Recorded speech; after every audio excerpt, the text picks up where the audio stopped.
원칙적으로는 대부분의 경우에는 이 계좌이체 내역을 남기는 것보다는 현금으로 출금을 해서 자녀한테 주는 것이 유리합니다. 누구에게 간 건지가 추적하기 어렵기 때문이죠. 배우자와 자녀를 포함해서 가족 간에는 최대한 금융거래 내역을 남기지 않는 게 좋아요. 일단 거래 내역이 있으면 소명을 해야 되잖아요. 소명할 수 있다고 하더라도 일단 소명 대상 자체가 많아지는 게 좋은 건 아니니까 여러분들 최대한 거래를 자제하는 걸 추천을 드려요. 현금으로 거래하는 게 낫다는 거죠.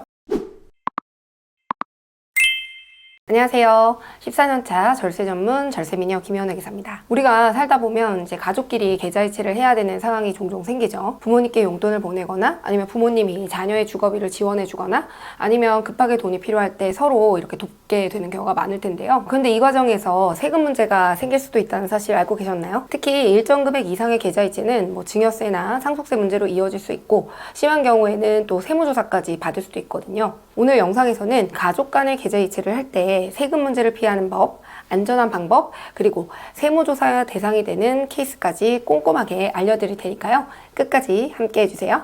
그럼 오늘 영상 본격적으로 시작해 보도록 하겠습니다. 그 전에 좋아요와 구독, 알림 설정까지 잊지 않으셨죠? 가족 간 금전 거래는 없으면 없을수록 좋지만 인생이 호락호락하지 않다 보니까 부득이하게 가족 간에 이제 금전 이체를 하게 되는 경우가 빈번하게 발생을 하게 되고요. 이로 인해서 발생할 수 있는 여러 가지 문제점을 많은 분들이 걱정하시는 것 같습니다. 가족 간 계좌 이체로 인해서 세무조사 대상으로 선정되는 상황은 크게 대표적으로 두 가지로 나눠볼 수가 있는데요. 첫 번째는 가족 간 계좌 이체가 발생한 경우 이걸 재원으로 부동산을 취득하는 경우입니다. 이 경우에 이제 부동산 취득 자금에 대한 자금 출처를 확인하는 과정에서 부모 자식 간의 계좌이체 내역이 있었고 이런 거래 내역에 대해서 증여세를 제대로 신고하지 않은 경우에는 문제가 되겠죠. 두 번째는 부모님이 갑작스럽게 돌아가시면서 상속이 개시됨에 따라 부모 사망일로부터 소급해서 10년치 거래 내역을 조사하는 과정에서 통장 거래 내역에 사전에 자녀와 주고받은 내역이 있었고 이에 대해서 문제가 되는 경우입니다. 상속세는 기본적으로 정부부가 세목이죠. 특히 금융거래 내역에 대해서는 무조건 세무조사가 기본적으로 실시된다. 그렇게 생각을 하셔야 되고요. 아무런 대비를 하지 못하고 있다가 세무조사가 진행이 되면 결국 국세청에서는 이런 거래에 대해서 부모가 자식에게 사전증여한 걸로 간주를 하게 되고 사전증여로 간주가 되면 과거의 통장거래 당시에 냈어야 되는 증여세액에 가산세를 더한 금액이 세금으로 추징되게 됩니다. 국세청에서 사전증여로 볼 수 있는 사전증여 내역들은 반드시 추후에 문제가 될 수 있기 때문에 거액이 가족 간에 오가면 이때는 미리미리 준비를 해두셔야 돼요. 자, 그렇다면 어떻게 대비를 하면 좋을까요? 당연히 부모가 자식에게 돈을 준 것이라면 증여세 신고를 하는 것이 당연히 바람직하겠죠? 하지만 현재 재산에 대한 공제는 기본적으로 5천만 원까지밖에 안 되기 때문에 이 돈으로 서울에 전셋집 하나 마련하는 건 불가능하죠. 그렇기 때문에 우리가 서울에 전셋집 하나 정도 마련을 해주려면 세금만 몇 억을 내야 되는 그런 상황에 처하게 됩니다. 따라서 보통 이렇게 부모로부터 도움을 받아서 부동산을 구매하거나 아니면 전세 등으로 구하게 되는 경우는 혼인을 하는 경우가 대표적일 것이기 때문에 기본 증여재산 공제 5천만 원에 혼인으로 인한 공제 추가 1억을 공제를 받아서 1억 5천만 원에 대해서 증여세 신고를 하고 나머지 금액은 부모 자식 간에 차용을 하는 형태로 이렇게 차용증을 써두고 이자 비용에 대해서는 계좌이체를 남겨두는 것이 바람직합니다. 이렇게 차용을 하라고 말씀을 드리면 2억까지는 무이자로 빌려줘도 된다더라 이런 말씀들을 하실 텐데요. 이렇게 이제 무이자로 빌려주게 되면은 사실상 이게 증여냐 차용이냐 이걸 구분하기가 쉽지 않아요. 차용증이 있으면 되는 거 아니냐? 네, 아니에요. 차용증이라는 거는 공증을 받든 확정일자를 받든 이렇게 한다고 하더라도 어쨌든 서류 한 장에 불과하잖아요. 그렇기 때문에 국고주인 세무서에서는 과세관청 입장에서는 어떻게든 이걸 부인하려고 할 거거든요. 그래서 저는 이게 이제 증여냐 차용이냐 이런 이슈에 휘말렸을 때 최소한의 이자라도 자동으로 이체 내역을 남기면 주기적으로 원금도 상환하고 이렇게 하면 그래도 어느 정도 설득하기가 쉽다라는 거죠. 그렇기 때문에 이런 부분을 좀 권고를 드리고 있어요. 자, 그럼 부모한테 계좌이체 대신에 현금으로 받는 게 좋을까요? 이 부분은 그럴 수도 있고 아닐 수도 있는데요. 원칙적으로는 대부분의 경우에는 이 계좌 이체 내역을 남기는 것보다는 현금으로 출금을 해서 자녀한테 주는 것이 유리합니다. 누구에게 간 건지가 추적하기가 어렵기 때문이죠. 배우자와 자녀를 포함해서 가족 간에는 최대한 그 금융거래 내역을 남기지 않는 게 좋아요. 그게 바람직하고요. 일단 거래 내역이 있으면 소명을 해야 되잖아요. 소명할 수 있다고 하더라도 일단 소명 대상 자체가 많아지는 게 좋은 건 아니니까 여러분들 최대한 거래를 자제하는 걸 추천을 드려요. 현금으로 거래하는 게 낫다는 거죠. 근데 제가 이렇게 말씀드리면 현금 거래하신 분들이 여러 가지 좀 자녀에 자녀에게 줄 때 잘못하시는 부분들이 있어요. 그래서 주의해야 될 점 몇 가지가 있는데요. 여기서 말하는 현금은 수표가 아닌 현금이에요. 제가 현금으로 주라고 했더니 어떤 분이 수표를 뽑아서 주시더라고요. 근데 이 수표는 다 세무서에서 추적 관리가 되거든요. 그렇기 때문에 그냥 계좌이체랑 똑같다고 보셔야 돼요. 그래서 의미가 없어요.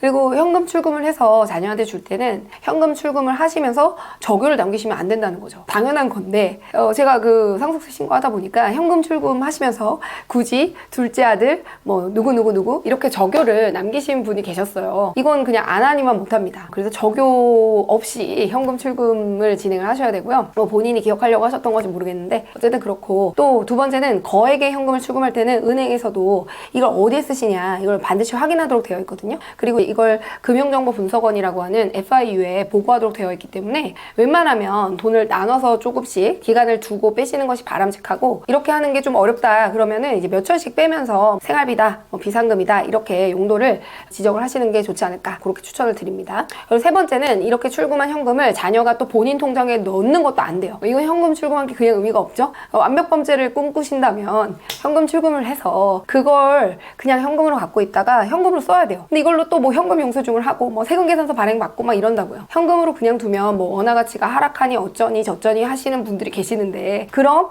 세금 내고 받으셔야 돼요. 그래서 그냥 현금으로 두기 아깝다라는 거죠. 그건 욕심이 너무 많은 거죠. 증여세를 신고하지 않고 받은 현금이기 때문에 이미 30-40%를 절약하고 시작하는 거거든요. 그 증여세를 안 내고 시작하는 거기 때문에 너무 욕심 부리시면 안 됩니다. 적당히 하셔야 됩니다. 또 이걸로 뭔가 이제 부를 축적하려고 하시면 안 돼요. 그냥 세금 아낀 거에 이제 만족을 하셔야 되고, 그럼 현금은 얼마까지 빼도 되냐 그렇게 많이들 물어보시는데, 상속세 신고를 할 때 원칙적으로 사망 전 1년 이내 2억 이상, 2년 이내 5억 이상의 현금 출금액이 있고, 이걸 어디에 썼는지 소명을 하지 못하면 추정 상속재산으로 이제 포함을 시켜서 상속세 과세가액에 포함을 시키는 그런 규정이 있습니다. 따라서 1년 이내에는 2억이 안 되게 출금하는 것이 바람직하겠죠. 또 이제 고령이신 부모님이 부동산을 양도하게 되는 경우에는 해당 그 양도대금의 사용 흐름을 반드시 잘 관리해 두셔야 돼요.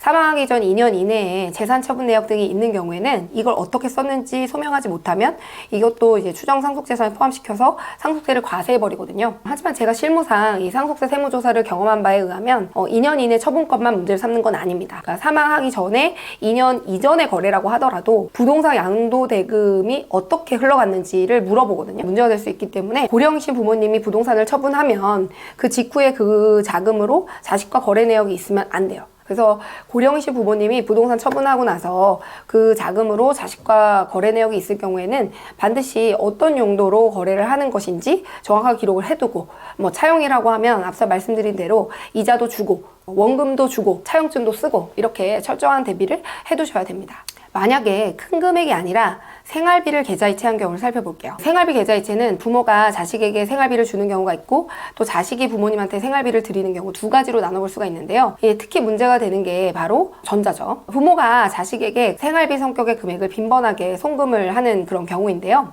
부모님이 용돈이나 뭐 생활비 이체를 해준 거는 원칙적으로 증여는 아니에요. 자녀에게 준 게 이제 용돈이나 생활비라고 하더라도 사회통념상 일정 금액 이상이 이체되는 경우이거나, 아니면 자녀가 소득이 있는데도 생활비를 부모가 지원을 하는 경우라면 국세청에서는 사실상 이거를 사전증여로 볼 가능성이 높거든요. 따라서 이 경우에는 차라리 그냥 엄박카드를 주고 엄박카드로 결제를 하는 것이 좋겠죠. 그리고 두 번째 케이스는 요즘 이제 장복이나 뭐 배달, 택시, 대금 이체 이런 것들이 다 온라인화 됐잖아요. 다 모바일로 하는데, 고령이신 부모님들은 이런 어플 같은 걸 잘 이용하기가 어려운 경우가 많죠. 저 같은 경우에도 뭐 코스트코나 마트 이런 데서 대량으로 또 구입을 해서 부모님한테 뭐 절반을 드리고 절반에 해당하는 가격을 정산받는 그런 경우도 종종 있는데요. 이렇게 이제 하는 경우가 많다 보니까 자녀가 부모 대신에 결제를 해주고 이걸 정산해서 한 달이든 2주든 매일이든 이걸 모아가지고 어쨌든 자녀한테 정산해서 부모님이 이체를 해주는 그런 경우가 있는데, 이런 부분들은 일일이 내역들을 영수증을 보관해 두기가 사실상 어렵죠. 그리고 쿠팡 이런 데는 뭐 몇 년 지나면 안 보여요. 그렇기 때문에 웬만하면 이거는 안 하는 게 좋아요. 웬만하면 이제 부모님 카드 아니면 부모님 통장 직접 나가게끔 하는 게 좋겠죠. 근데 이게 어쩔 수 없는 경우가 있죠. 그렇기 때문에 어떤 사유로 자녀한테 입금을 했는지 그건 부모님이 기록을 좀 남겨두시는 게 좋다고 생각해요. 쿠팡 결제대금, 택시비 이체 대금 뭐 이런 식으로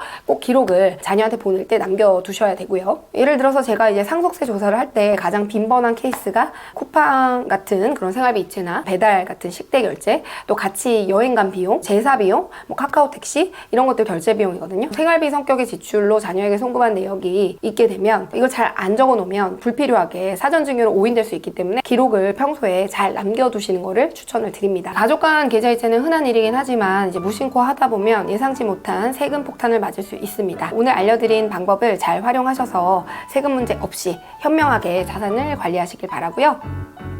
이 영상이 도움이 되셨다면 좋아요와 구독 부탁드립니다. 저희 디자인텍스는 14년간의 경험을 바탕으로 고객님께 최적의 절세 전략을 제시해드리고 있습니다. 상속세와 관련해서 궁금한 점이 있으시다면 고정 댓글에 카카오톡 플러스 친구 링크를 통해서 언제든 문의해주세요. 지금까지 세금 전문 회계사 디자인텍스 대표 김연우 회계사였습니다. 감사합니다. 안녕!